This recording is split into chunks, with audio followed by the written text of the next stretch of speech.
Alrighty. Wait, what about chain rule the other way? Integration by substitution.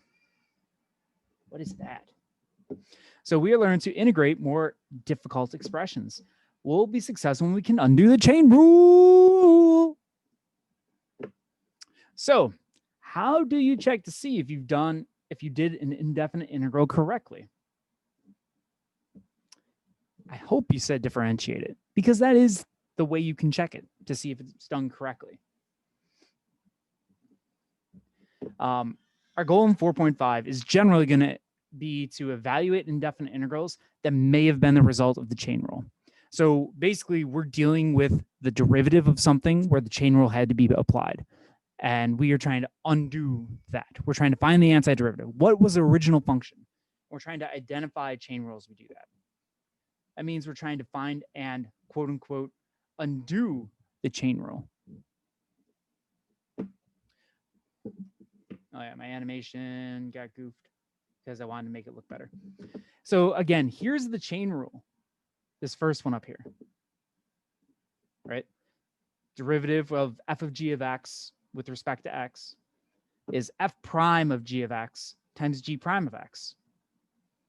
So if I did an indefinite integral of both sides, which we know derivatives and integrals are inverses of each other, I would get f of g of x equals the indefinite integral of f prime of g of x times g prime of x dx. Okay, the idea here that I'm trying to present is that let's look at an integrand and see if it fits this profile.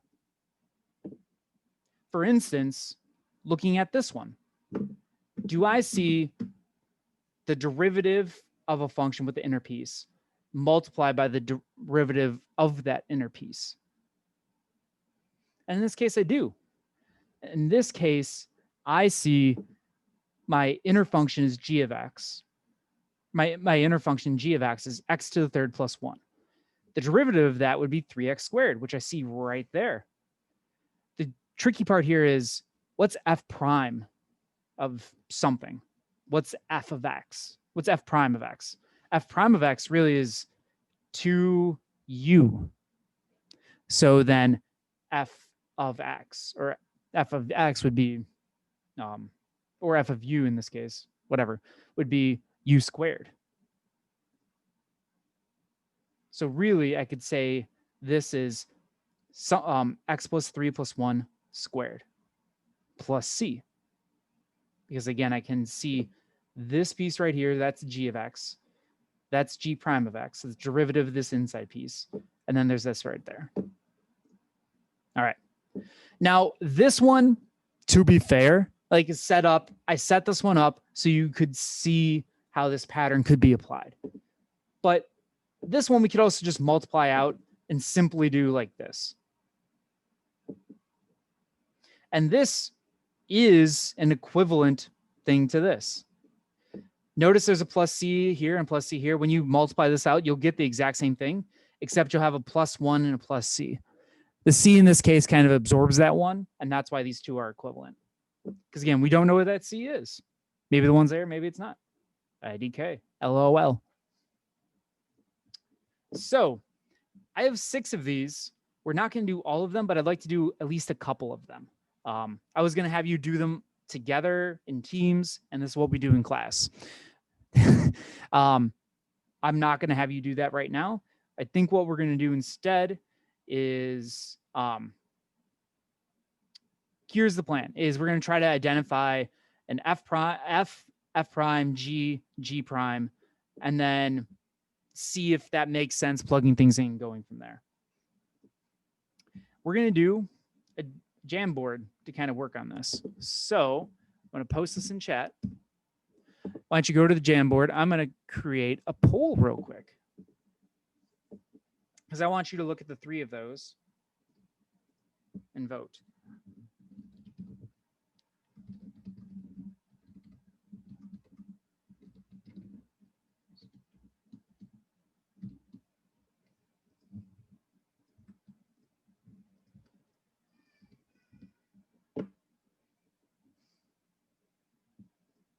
Let's try that.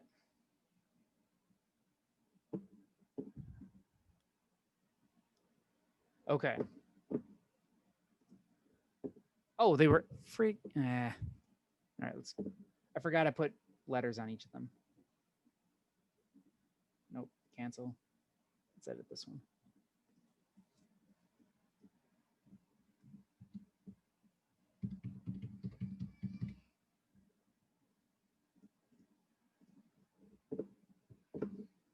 All right. Boop, boop, boop. So as you're thinking about getting in there and joining, here's what I'd like you to do. They're labeled A through D or A through F. I'd like you to vote. Which one would you like to work through first? The further down the list they are, the little more complicated they are. I don't know if you want to start with a simpler one, a more complicated one. Vote. Vote which one you would like to start with. I think you can vote multiple times. You can vote for as many as you like, I think. But pick the one that you would like to vote. Pick one, or maybe pick a second one as well. And we'll see what we have time for. So yeah, let's go with that. Pick a first one and then pick a second one. So pick two that you would like to talk about.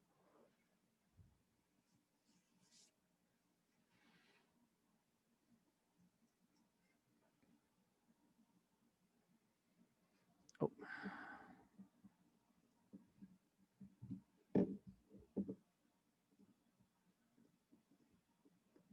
Let me just go just repost that. All right. Give you one last second. 5, 4, 3, 2, 1. Dude.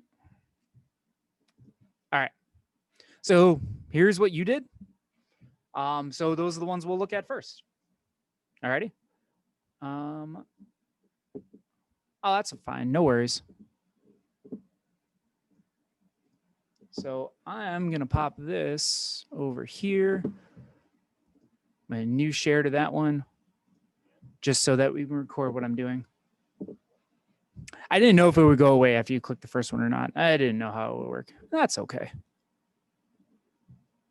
But thank you for the information. With everything going on, they gave us actually like a premium version or something, I don't know, of Zoom, and now we can do stuff like this. So, oh wait. Oh, thank you.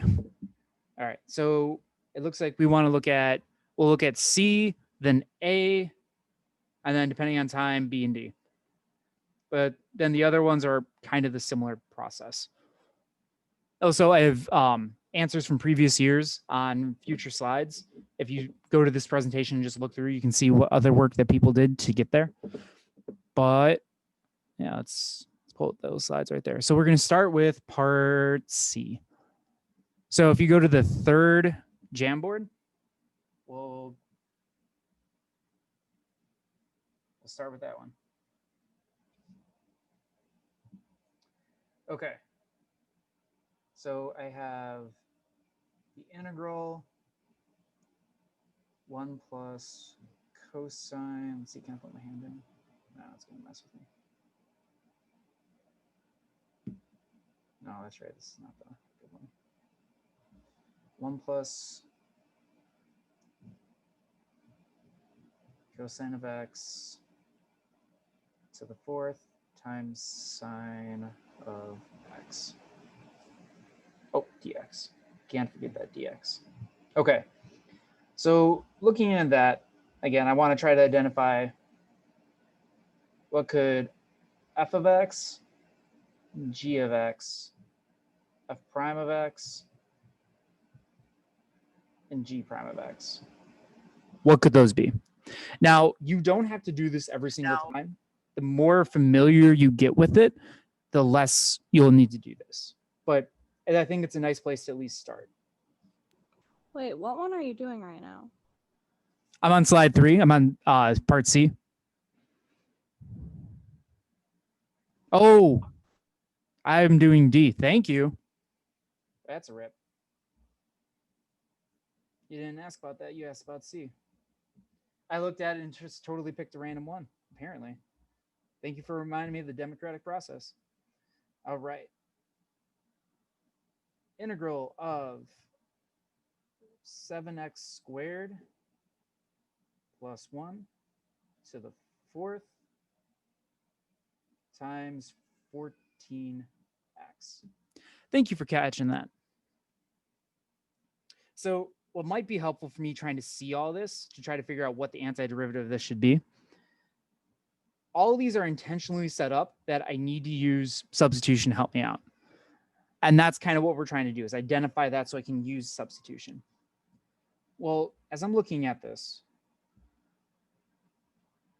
piece, this inner piece right here, that looks like g of x, because the derivative of that would be this, g prime of x. Oh, I forgot a dx. This is completely invalid without the dx there. Because integrals, if I haven't mentioned that before, it's a two-piece operation. The integral is saying take the integral or indefinite integral of something with respect to this. Integration is like a sandwich function. In order to understand what you're doing, it's like make a sandwich out of this. So if you miss one of those two pieces, you miss the information. It's like make a sandwich. What kind of sandwich? Out of what? Or you could be saying out of bread. What am I making out of bread? Grilled cheese? Like a taco ball? Like, I don't know. Cake ball? Cake is just fancy bread, sweet bread. Anyways, point being, you should make sure you always have those. I made a mistake and I wanted to point out those things. All right. By looking at that, I can kind of see that this looks like f prime of x. Now, the thing is, what is f of x here? Or f prime of x? Well, we can figure that out, but f prime of x here looks to be like u to the 4th.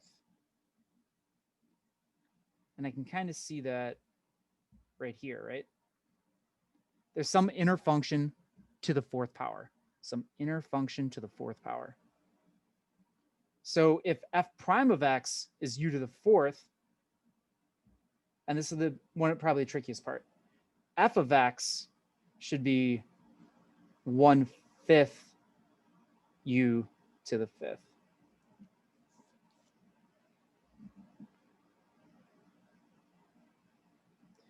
And since we kind of have the format and everything that we need, here's what's going to go down next.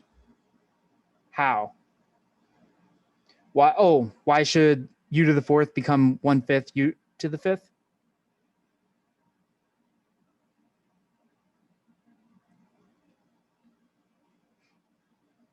Got it. Sweet. Because f prime of x is a derivative. So the antiderivative of this derivative should be f of x. So if I did the, if you looked at u to 1/5 u to the 5th, if I took the derivative of that to go from f, oh, here, let me not do it with this. Let me do it with the laser pointer. So if I took a derivative and went from f to f prime, bring down the 5 to multiply 1/5, and then subtract 1 from 5.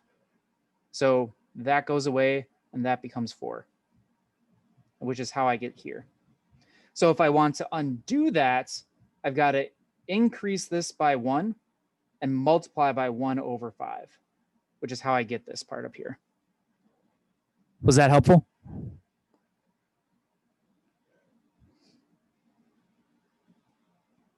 Sweet.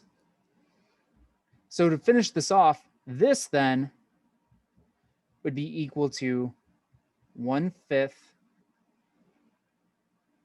of u, which is g of x. So I'll put that in there in just a moment, to the 5th power plus c. And then in the inside piece is that g of x, 7x squared plus 1.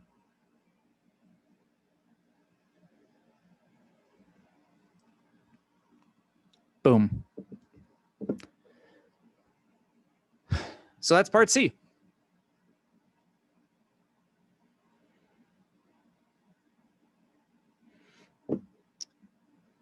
let's go try part A. Wowza. Yeah. Again, this one in theory, you could have probably just multiplied out, but it'd be a pain in the ass. Like multiplying out 7x squared plus 1 to the 4th power, pain in the ass to actually do that. Whereas if we use substitution, all of a sudden it works. So I kind of talked through how I went through this. If I was going to do this kind of, I'm going to say quote unquote, like a shortcut, what I would do is say, well, let's let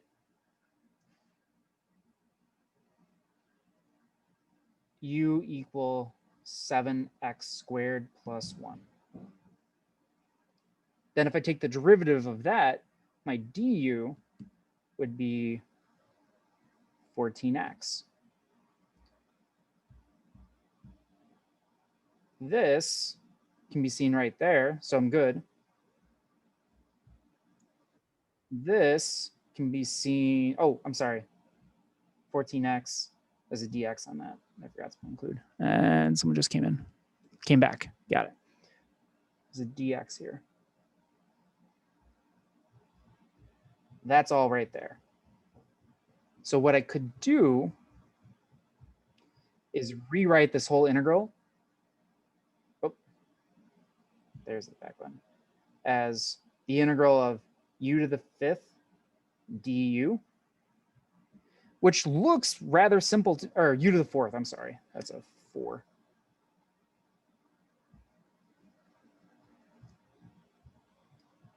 Which is going to give us 1/5 u to the 5th plus c. And then I can substitute back in u, which is 7x squared.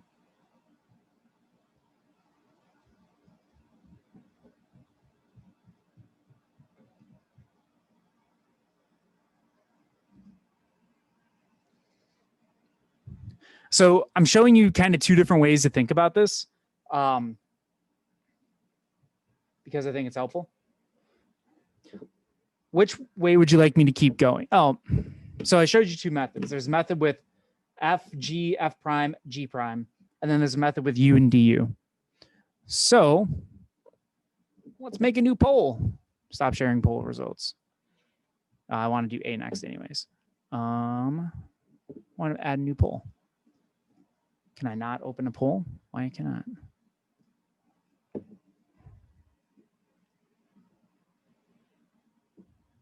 Oh, add poll. Here you go.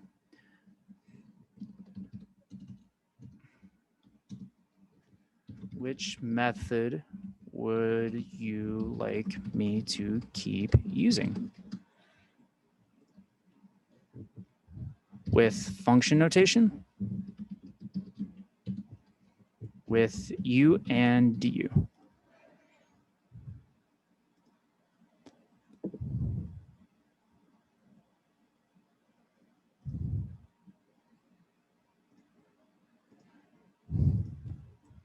All right. Tell me what you think. Which way would you like? The reason I want to know this is so I know which method I should use going forward on part A.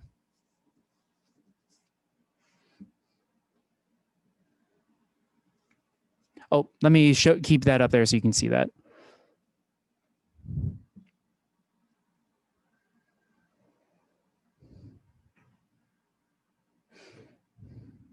Give you 5 more seconds for the last 2 people to make the decision.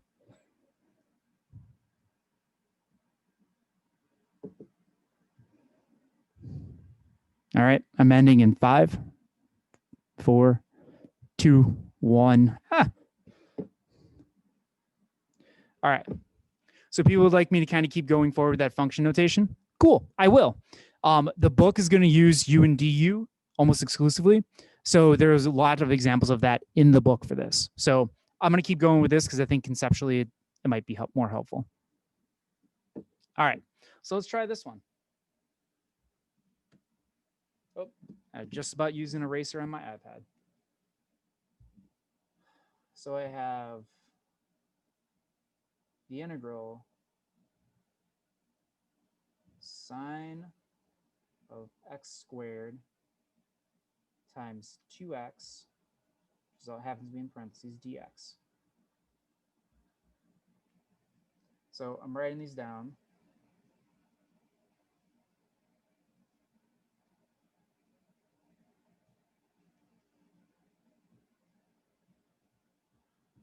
So in a lot of the time when we start this, we want to try to figure out what could, let's see if we can find a g of x and a g prime of x. Let's see if we can find both of those.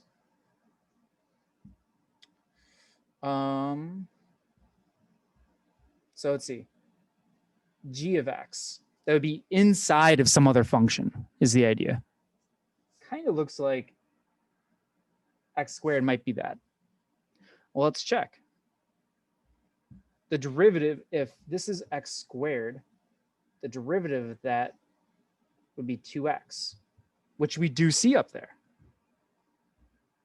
So,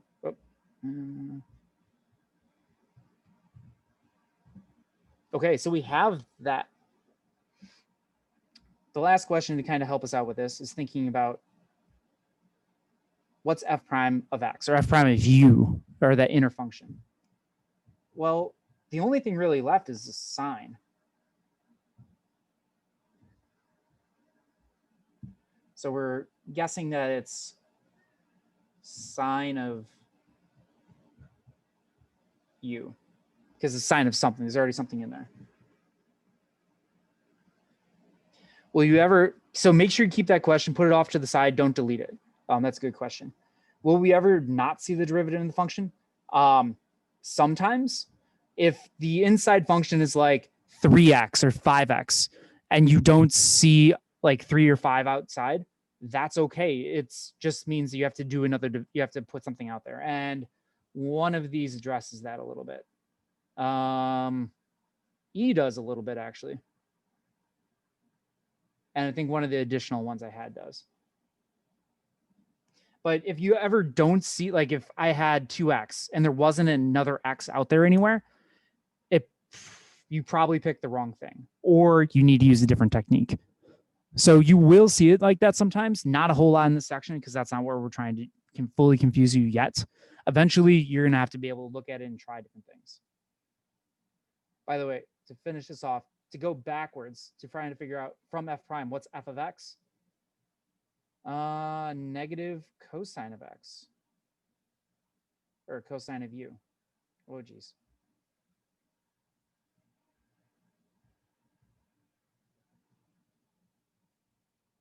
Right? Because the derivative of cosine is negative sine. So I need to make sure it's negative. Okay. This looks like it's good. So I'm going to write negative cosine of u plus c. And then we said that the inner function was x squared.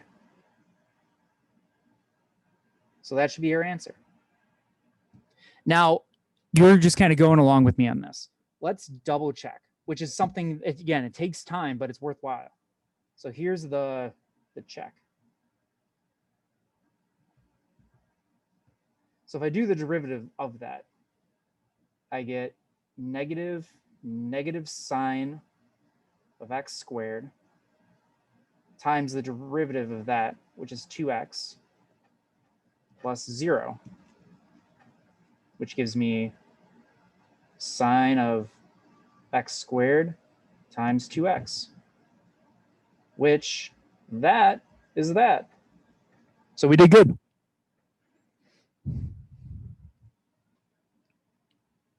And actually, thinking about this question up here. Oh, for right here. Oh, right here? No, because we're not trying to find the antiderivative now. If I wanted to find the antiderivative of this, then I would add it on right below. Like right there. Is that helpful? Coolio. All right. Yee. Sweet. That.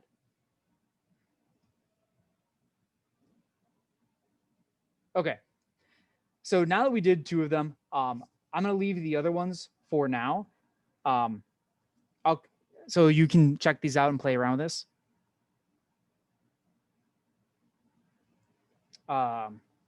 Curious. I got a good email. So here's what I like to do now. So we could do more of these, but all 6 of these follow the same typical idea. What I'd like to do is kind of play around more with that formal U notation. This, I think, is a very helpful way to approach it, but sometimes it doesn't always work. And I want to set up some stuff for tomorrow. Or not tomorrow, the next time we meet. So I'm going to go back to this. Here are 2 more that you could try and add in. I didn't put them anywhere else. Oh, I'm going to stop share on this. But again, if you started looking at this, like here, the derivative of that one, the derivative of the inside piece would be 3x squared. And I have 6x squared. So it would just be 2 times u squared plus c for that one. And this one, again, has most of the pieces there. We just have to play around a little bit. Again, we can spend some time on something like this later. I want to show you a little more of that formal process. Alrighty. By the way, I sent you email last night that has the formal process I'm about to show you, the 2 formal processes laid out. Also, there's a skip slide right after this one when you look at the presentation itself that has everything about what I'm going to do all in one spot, so you can look and see the explanation of what's going on in each step. All right, so I'm going to try to do this one here. So I'm going to try to identify my inner function. What could that inner function be? And I'm going to call it u instead of g of x. Well, I'm looking at that, and I'm going to try this. I know this one's going to work out, but looking at the 2 things and where outer functions could be, this looks like a good choice for g of x. If that's g of x, I should probably find out what g prime of x is or u prime of x is. So I take the derivative with respect to x. I get this. And then I should multiply by dx. Hey, that looks pretty darn close to what I have up there. In fact, it's almost exactly what I need. It's not quite, though. In fact, everything's 3 times bigger than it should be. So let's divide this equation by 3. Oh, that's right. I had a different process in mind here. So because it's not exactly the thing I want, let's just solve for dx, just for giggles. This process always works, by the way. Solve for dx. And if it doesn't work, you probably picked the wrong thing, so you can go back and try. And for those of you that remember that question, will we ever not see the derivative in the function? Maybe not. And if you don't see it right away, finding du and then solving for dx might be a helpful way to approach that. I forgot which method I started with first. So I see that this should be like a third of that. Okay, well, let's see what happens. Let's solve for dx. Let's substitute u in right here and substitute this for dx here, or for dx right there, and see what happens. So when I substitute that in, this becomes u to the 5th. Dx becomes du over 6x to the 3rd minus 3. Hey, we can do some algebra simplification here. Let's put those x's over there, because really our goal here is we're swapping out the variables for something new. Now I notice this is 3 times bigger. I can factor a 3 out. Oh, hot damn, folks. Those are now the same thing. And I can rewrite this as 1/3. The integral of u to the 5th times du, man, you've been doing that for a while. Like, you can handle that. Now, why did it become 1/18th and not 1/6? Well, it should be 1/6 u to the 6th, but it's also multiplied by 1/3 plus c for our constant. Now we plug in what u was, and boom. Now we could go back through and show that this is in fact what it should be, or what we want it to be. I'm not going to do that right now, but we could. So this is the way I was thinking about when I first started talking. So if I let u equal this, du equals that. This doesn't look exactly like that, but if I divided everything by or multiplied everything by 1/3, then it does. So now what I'm gonna do is just do a swap. I'm gonna take this out and put this in.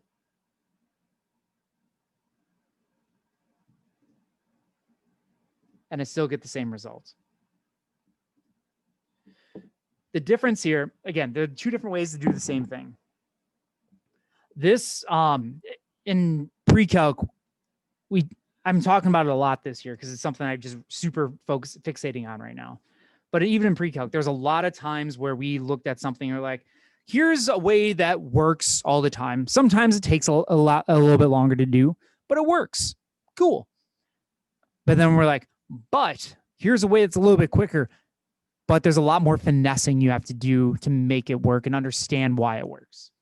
And that's what I'm presenting to you right now. The method on the left, which has an explanation on a skip slide, if you didn't understand what we did on each step. This is a method that works every time. And if it doesn't work, something's wrong. This method works, but you're going to have to finesse a lot of things as you go through it. Okay? All right. So these 6, they're on the back side of that sheet that I sent you in an email. They're also right here. I would like you to play around with these 6 for next class. Okay? I'm not giving you the 4.5 assignment yet. This is not homework. This is something I want you to try right now. The hardest one I think is going to be for you is going to be part E. I would try every other one, but and save E for the last one because I don't want you to get discouraged trying E first. I would like you to try every other one but E and then come back and try E. All righty? And then the next time we meet, we'll chat about those. We'll show some answers and kind of go from there.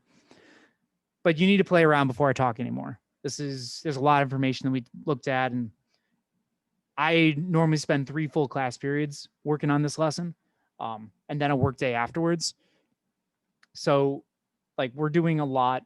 I'm still shoving in a lot, and you need some time to go play. So, and I do mean go play. You need to go play with these. So these are the 6 I want you to work on for, I suppose it's Monday. Okay.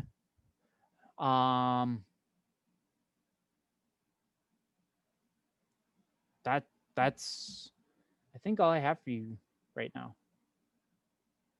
So you can stick around and chit chat and ask math questions. Otherwise, I was planning to like shoot the breeze and have live chats about like the unsettling things happening at a national level, particularly yesterday. So because it's unsettling to have insurrections and patch. I think it's called, the word was patch. I was reading about the beer run patch. And I have to go learn about the Reichstag fire is what a friend told me. So I have to go check out some of those things. But anyways, I want to chit chat about stuff. So you can stick around and we can talk and learn about all the things. Otherwise, you can leave and start playing on this stuff. So again, play with these, check your email. These should be at the back side of that sheet I sent you. All righty? Boom. Have a great day, folks. We'll talk to you later.